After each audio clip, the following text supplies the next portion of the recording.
Bui Santunai. That's good morning in Vietnam or Vietnamese.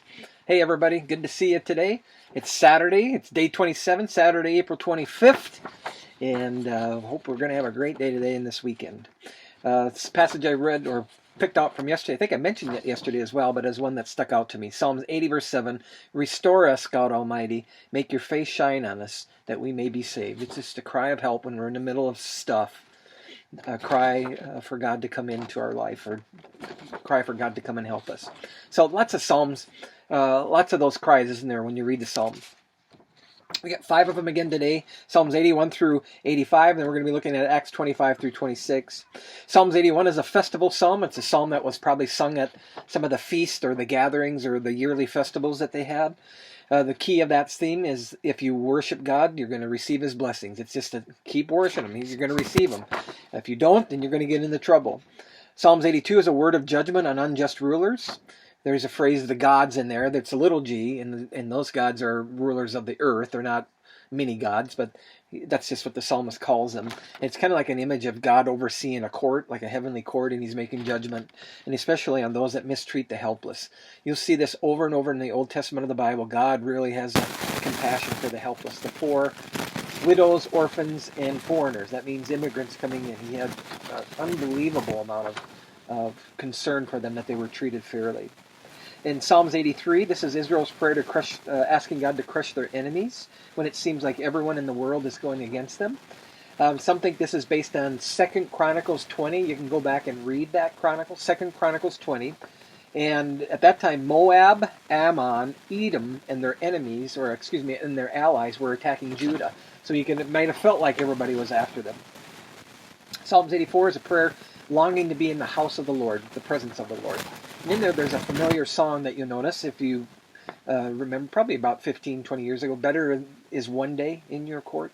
But that's where that worship song comes from. And then Psalms 85 is a community prayer for the renewal of God's blessing in their life. And they must have done something wrong, and so they're not experiencing it right now. And so they're asking God to come in and help. And it could have been something that they've done, that they were unfaithful, that God was allowing somebody to come and carry out judgment upon them. But they're seeking God's forgiveness, and they have confidence that God will, because that's what He is. That's what He does.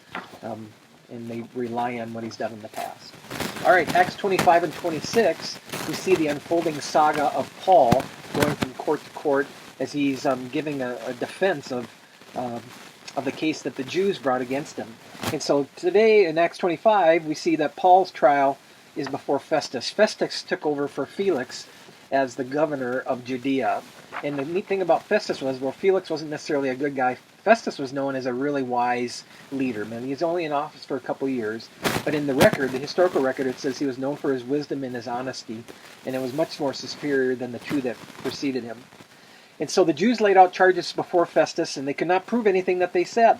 And so Festus wanted to, he says, basically, this guy's innocent, but he wanted to do Jews a favor, and he says, would you be willing, Paul, to go back to Jerusalem for another hearing?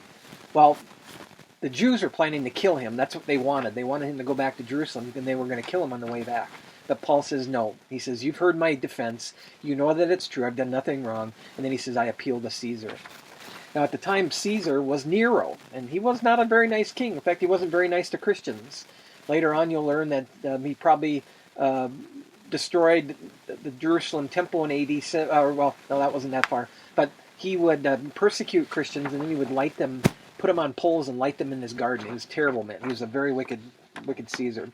But Paul appealed to Caesar. Now, every Roman citizen had a right to be heard by Caesar, or at least somebody that was representative of Caesar. That was their high court. That was like their supreme court.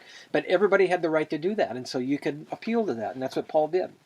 Now, if he would have gotten an acquittal, it's not only would he have been set free, but it's quite possible if he got an acquittal that all Christianity would be accepted. Now, it took a few years, 200-300 years after that, when Constantine, the Caesar, the emperor of the Roman Empire, made Christianity the official religion.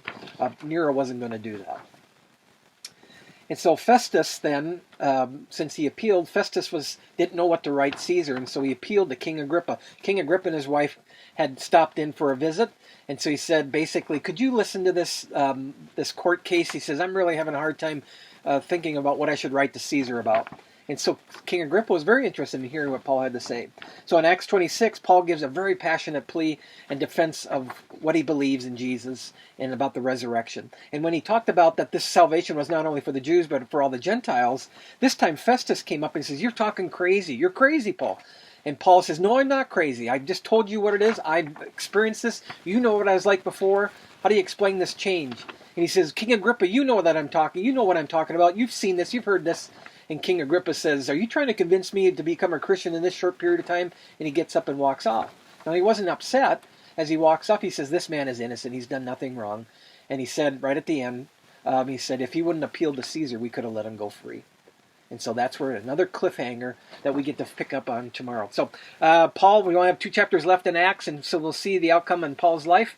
But I hope that you have a good time reading today, and have a great day today. Blessings.